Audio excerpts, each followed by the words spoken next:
आपको GTO sir 2 से 3 topics देते हैं, तो वहाँ पे आपको किस तरह से टॉपिक चूज़ करना है। आप वो इंसान है या नहीं जो पहला कदम बढ़ाते हैं। आप अपने ओपिनियन रखने के लिए किसी और को डिसरिस्पेक्ट तो नहीं करते। अगर आप ऐसे इंसान हैं जो बार बार बोले जा रहे हैं और दूसरों को चांस नहीं मिल रहा है, that is known as dominating. तो आपको डोमिनेट नहीं करना है, दूसरे बोल रहे हैं तो इंटरप्ट नहीं करना है, उससे आपका भी फायदा है। तो if I am in that position that yes I am agreeing with you, so I will shake my hand. Candidates are asked to discuss all 3 options and then reach a group consensus. India में unemployment का सबसे बड़ा reason क्या है? Decision making आपको बहुत जल्दी वहाँ पे सेकेंड्स में चूज़ करना पड़ेगा कि आपको कौन सी लीड पे बोलना है। मेरी अपनी ओपिनियन है, I will put it as simple as that. Keep this thing in mind that you are there as a group. Jai Hind everyone, welcome to the new session of RWSSB interview. आज की video होने वाली है GTO series की follow up video. इस video में हम बताएंगे कि आपको ग्रुप डिस्कशन कैसे करना चाहिए, एसएसबी इंटरव्यू में जीडी को आपको कैसे करना चाहिए। तो जीडी ना एसएसबी में 2 टाइप के होते हैं। The very first one is unstructured GD, unstructured group discussion, also called the first round of group discussion. मैंने आपको पहली वीडियो में बताया था कि तब आप जीटीओ में जाते हैं, जीटीओ सर आपको लेके जाते हैं जीटीओ ग्राउंड में, तो आपको सबसे पहले जीडी ही कराया जाता है। तो आपको एक सर्कल में बिठा दिया जाएगा। यहाँ पे आपके जीटीओ सर होंगे, या तो आगे होंगे या तो फिर इधर वो बैठे होंगे पीछे। ठीक है, सपोज करो आपके जीटीओ सर यहाँ पे बैठे होंगे, आप एक सर्कल में बैठे होंगे। 10 to 15 कैंडिडेट्स होंगे जस्ट नंबर के साथ जो यहाँ पे ऐसे बैठे होंगे और उनको इंस्ट्रक्शंस दी जाएंगी। तो जो GD1 का फॉर्मेट होता है वो क्या होता है, आपको जीटीओ सर 2 से 3 टॉपिक्स देते हैं एंड अब आपको बोल देते हैं एज अ ग्रुप आप कोई एक टॉपिक चूज कर लीजिए उसमें से। ठीक है, तो वहाँ पे आपको किस तरह से टॉपिक चूज करना है। अब इस टॉपिक को चूज करने के बाद आपको प्रिपेयर करने के लिए कोई टाइम नहीं दिया जाता। Candidates start discussing right away. आपने कोई भी टॉपिक चूज किया है, अब आपको उसे प्रिपेयर करने का टाइम नहीं मिलेगा, आपको जस्ट स्टार्ट करना है। Topics are usually current affairs, social issues and abstract ideas. Current affairs के रिगार्डिंग होगा, कोई अगर नेशनल इशू इंटरनेशनल इशू होगा जो बर्निंग इशू होगा उसके बारे में हो सकता है। सोशल इश्यूज हो सकते हैं जो हमारी सोसाइटी में प्रॉब्लम्स चल रही होती हैं, राइट। या एब्स्ट्रैक्ट आइडियाज़, या यानी कि कोई भी फिलोसफिकल टाइप हो सकता है। एग्जाम्पल हो सकता है जो जीडी का टॉपिक होता है, इज एआई अ थ्रेट और बून, राइट। एआई एक बून है या फिर एक थ्रेट है। Women empowerment in India, should mobile phones be allowed in schools, ये एग्जाम्पल हो सकते हैं। इन तीनों में से अब आपको एक चूज करना है वहाँ पे एज अ ग्रुप, तो आप कैसे करेंगे। नेक्स्ट इज, इसका जो पर्पस है वो टेस्ट करता है आपकी जनरल अवेयरनेस। अब आपको इन चीज़ों के बारे में नॉलेज होगी, टॉपिक बहुत सिंपल है, बहुत इजी है, डेली लाइफ से रिलेटेड है कहीं ना कहीं, तो आपके पास इनकी नॉलेज है या नहीं। इनिशिएटिव, तब आप 15 से 20 लोगों के बीच में बैठे हैं, आपको कोई टॉपिक मिला है, तो आप वो इंसान है या नहीं जो पहला कदम बढ़ाते हैं बोलने के लिए, आप हिम्मत करते हैं या नहीं करते। तो आपके इनिशिएटिव जो कि वन ऑफ OLQs है, one of officer like quality है, वो चेक होती है। ग्रुप कोऑर्डिनेशन, मैंने पहले भी वीडियो में बताया है, जीटीओ का पर्पस ही होता है आपकी ग्रुप इफेक्टिवनेस को चेक करना। तो आप ग्रुप के साथ कितना कोऑर्डिनेट करते हैं ये भी चेक होता है। Assess how well you respect others opinions. अब आप एक जीडी में इन्वॉल्व है, 10 से 15 लोग हैं, तो ऐसा नहीं कि आप वहाँ पे सिर्फ आप ही बोल रहे होंगे, वहाँ पे बहुत लोग बोल रहे होंगे, तो आप उनके साथ डील कैसे करते हैं, है ना। आप अपने ओपिनियन रखने के लिए किसी और को डिसरेस्पेक्ट तो नहीं करते, वो चीज़ भी चेक होती है। तो आपको वो चीज़ नहीं करनी है। एसेस किया जाता है कि आप दूसरों के ओपिनियंस को कितना रिस्पेक्ट करते हैं और अपने ओपिनियंस को प्रेजेंट योर पॉइंट्स कामली, आपको अपनी बातों को वैल्यूएबल तरीके से पुट करना है, ये भी होता है। इसके बारे में टिप्स ये है कि बी द फर्स्ट और सेकंड टू स्पीक। जैसे ही जीडी का टॉपिक फाइनल होता है, be the first person to speak there या फिर सेकंड पर्सन। ओके, एडिशन करना है आपको, वैल्यू एडिशन करना है और इनिशिएटिव भी लेना है। Support your points with facts और एग्जाम्पल्स। अब आप कुछ बोल रहे हो, अगर आपके पास उसके बारे में अच्छी नॉलेज है तो आपके पास बेटर एग्जाम्पल्स होंगे, बेटर फैक्ट्स होंगे, तो वो लॉजिकल लगेगा, राइट। उसके लिए कैसे होता है वो, उसके लिए आपकी नॉलेज बहुत ज़्यादा अच्छी होनी चाहिए, तभी आप ऐसा कर पाएंगे। अगर आप कुछ बोल रहे हैं तो ऐसा नहीं है कि आप सिर्फ just for the sake of speaking बोल रहे हैं, आपको उसके बारे में नॉलेज होनी चाहिए। अवॉइड शाउटिंग, चिल्लाना नहीं है। जब आप 10 से 15 लोग कहीं पे बात कर रहे होते हैं तो इट्स वेरी नॉर्मल कि थोड़ा सा नॉइस होता है। उस नॉइस को ओवर करने के लिए आपको अपनी बोल्ड वॉइस में बोलना है, लेकिन चिल्लाना नहीं है, ठीक है। That gives a very negative impression. दूसरे जब बोल रहे होते हैं तो उनको इंटरप्ट नहीं करना है, do not interrupt. And dominate नहीं करना। What do you mean by dominate? अगर किसी ग्रुप में 10 से 15 लोग हैं, वो उनके अंदर ये चीज़ होनी चाहिए कि सबको मौका मिले बोलने का। तो अगर आप ऐसे इंसान हैं जो बार बार बोले जा रहे हैं और दूसरों को चांस नहीं मिल रहा है, that is known as dominating. तो आपको डोमिनेट नहीं करना है, दूसरे बोल रहे हैं तो इंटरप्ट नहीं करना है और चिल्लाना नहीं है। अपने पॉइंट्स को फैक्ट्स के साथ बोलना है, एग्जाम्पल्स के साथ बोलना है। So active listening and nod in agreement where suitable. तब आप 10 से 15 लोग एक साथ बैठ करके जीडी में बात कर रहे हैं तो वो आपकी बातें तब सुनेंगे तब आप भी एक अच्छे लिसनर हो।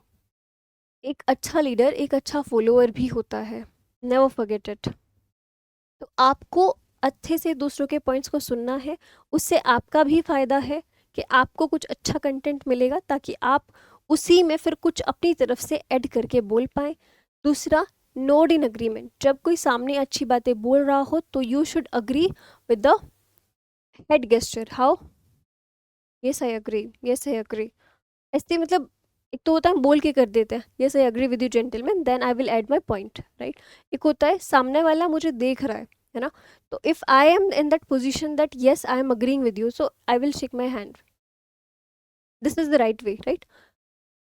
और ऐसे नहीं कि हर जगह पे अग्री करना है, जहाँ पे सुटेबल हो, जहाँ पे आपको लग रहा है सामने वाला एक कन्विंसिंग एक वैल्यूएबल पॉइंट बोल रहा है। अब ये होता है सेकंड ग्रुप डिस्कशन, जिसको कहते हैं सेकंड राउंड ऑफ जीडी। इसका फॉर्मेट क्या होता है? The GTO gives a single topic with 3 different options और कॉजेज एंड सॉल्यूशंस।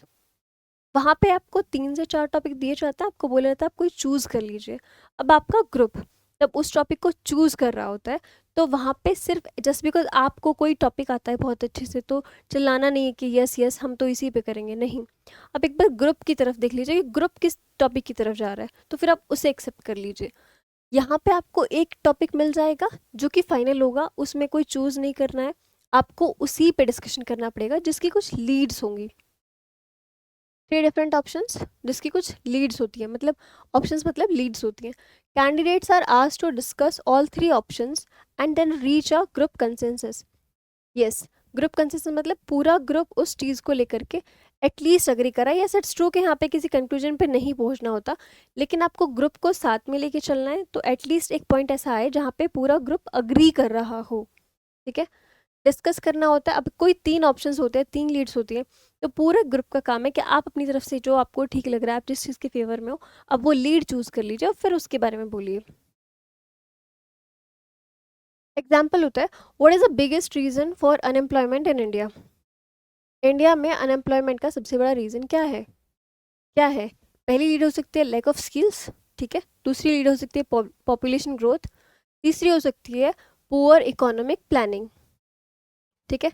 तो अगर आपको ठीक लग रहा है कि मैं इसके बारे में मुझे नॉलेज है, मुझे लगता है ये ज़्यादा बड़ा रीज़न है अनएम्प्लॉयमेंट का इंडिया में, तो आप ये लीड चूज़ करिए और इसके बारे में पॉइंट्स बोलिए, ठीक है।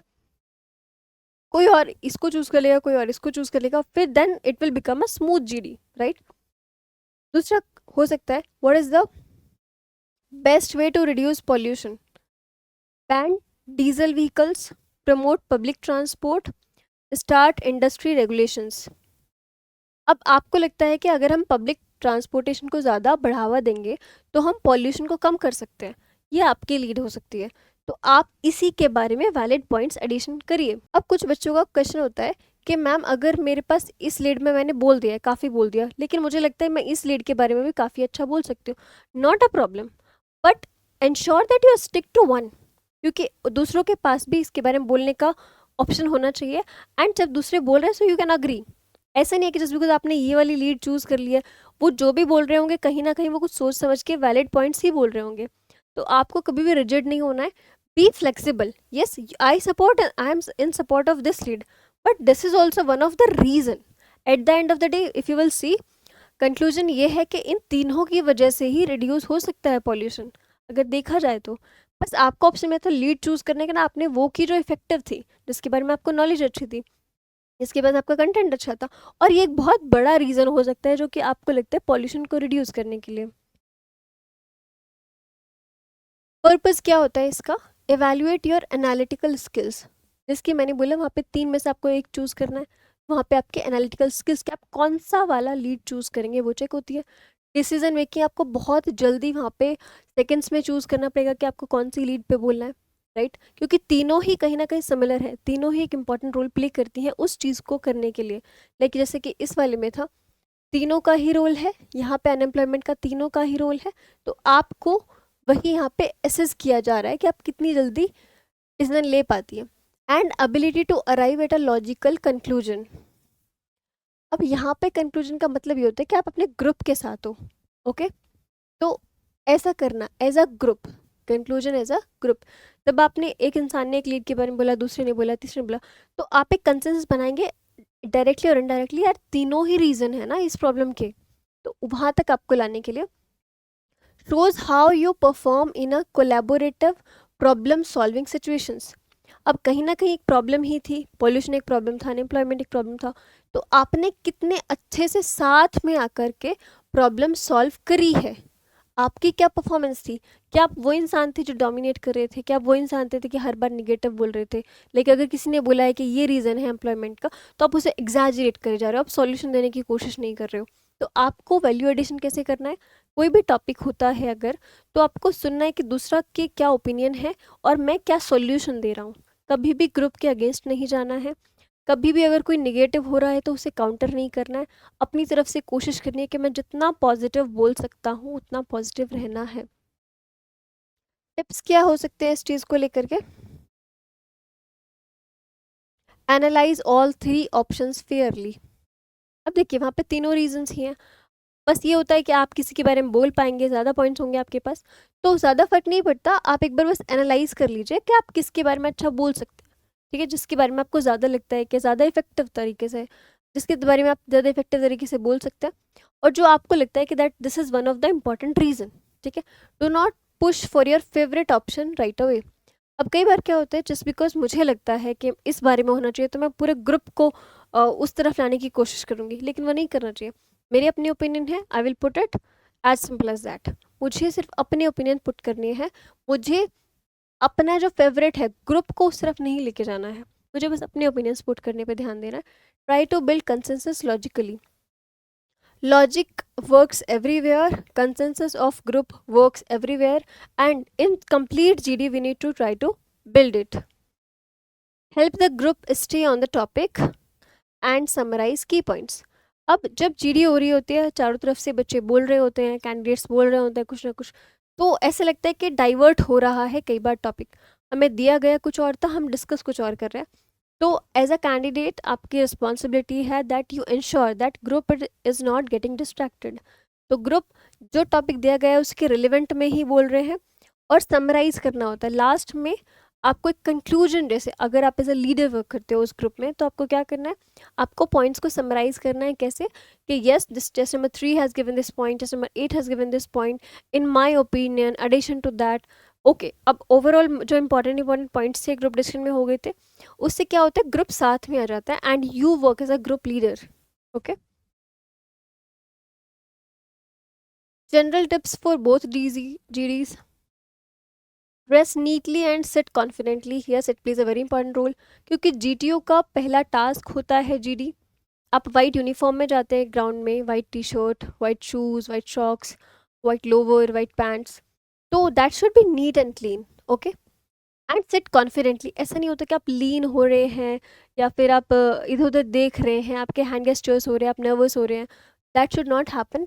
Your dress should be neat and clean and you should seat confidently in GD।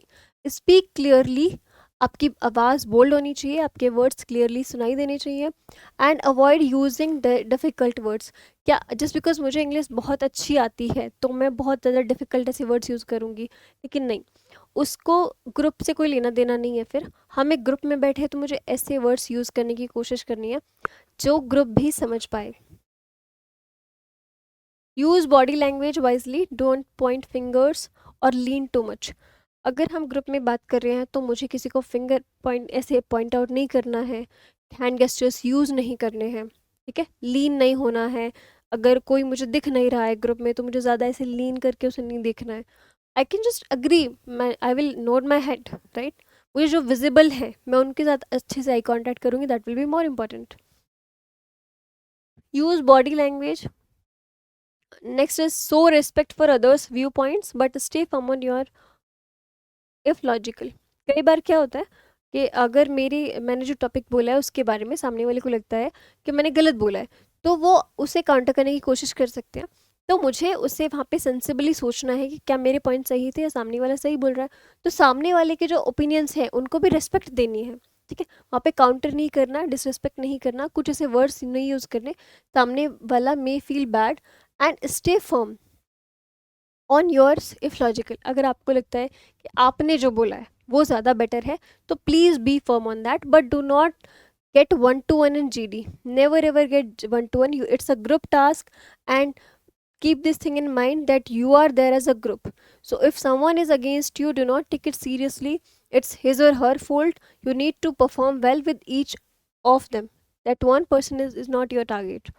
Okay, you are there to come to arrive a common conclusion and to perform well. So do not indulge in one to one. Be natural. Don't fake accents or overreact. Yes, what's your natural आपका जो real accent है, if you are Haryanvi सो वो naturally आएगा। अगर आप दूसरे accent में बात करने की कोशिश करेंगे तो आप फंबल कर जाएंगे, आप नर्वस हो जाएंगे। Don't do that, okay. एक बेसिक सा ओवरव्यू था कि आपको जीडी कैसे डील करना चाहिए, एसएसबी में जीडी क्या होता है, क्या क्या चीज़ें होती है जीडी में, ये हमने इस वीडियो में कवर कर लिया है। अगर कोई भी डाउट होता है तो please drop that doubt in the comment section. Definitely हम उस चीज़ के बारे में वीडियो बनाएंगे। Thank you so much everyone.